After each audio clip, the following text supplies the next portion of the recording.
Bismillahirrahmanirrahim. Assalamualaikum warahmatullahi wabarakatuh.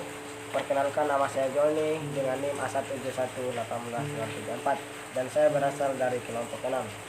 Video ini merupakan tugas dari mata kuliah Anatomi dan Fisiologi Manusia yang diampu oleh dosen Bapak Mustamin Banin di SPD MSI.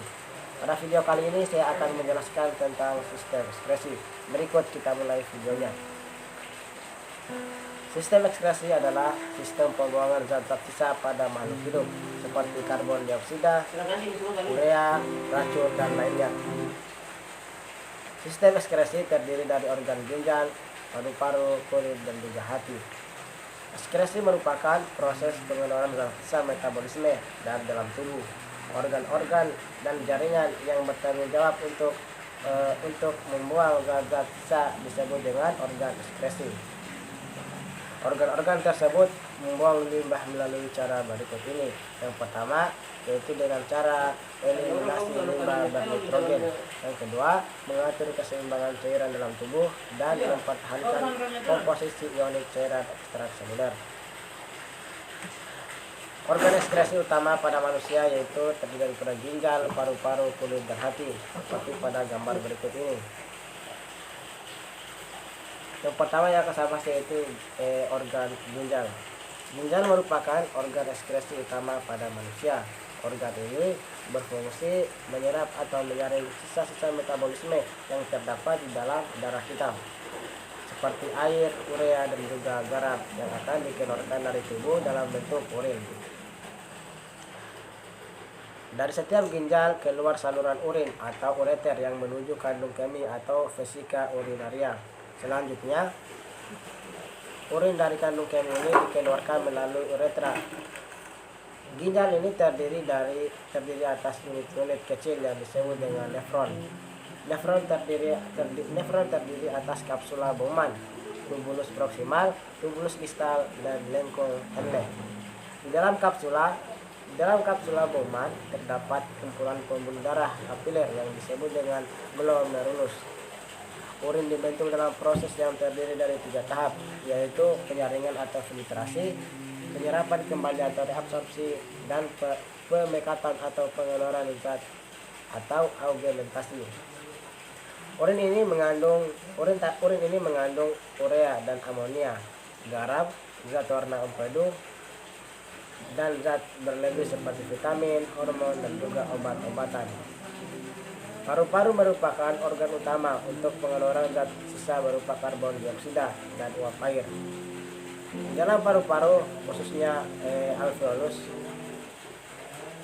di dalam paru-paru khususnya di bagian alveolus ini terjadi pertukaran gas CO2 yang dibawa oleh darah dari sel-sel tubuh dan gas O2 dari paru-paru untuk diikat oleh darah. Karbon dioksida dan uap yang merupakan sisa metabolisme akan dikeluarkan dari sel-sel dalam jaringan tubuh dan masuk ke dalam aliran darah melalui pembuluh balik dan dibawa ke jantung. Darah yang mengandung karbon dioksida dan air akan dipompakan ke paru-paru melalui pembuluh nadi paru-paru. Pada alveolus paru-paru ini CO2 dan air berdifusi, kemudian diekskresikan melalui saluran pernapasan. Selanjutnya, CO2 dikeluarkan melalui hidung, sementara itu air dikeluarkan dari paru-paru dalam bentuk uap air. Yang ketiga, organ ekskresi pada manusia yaitu ada yang disebut dengan kulit. Seperti pada gambar berikut ini.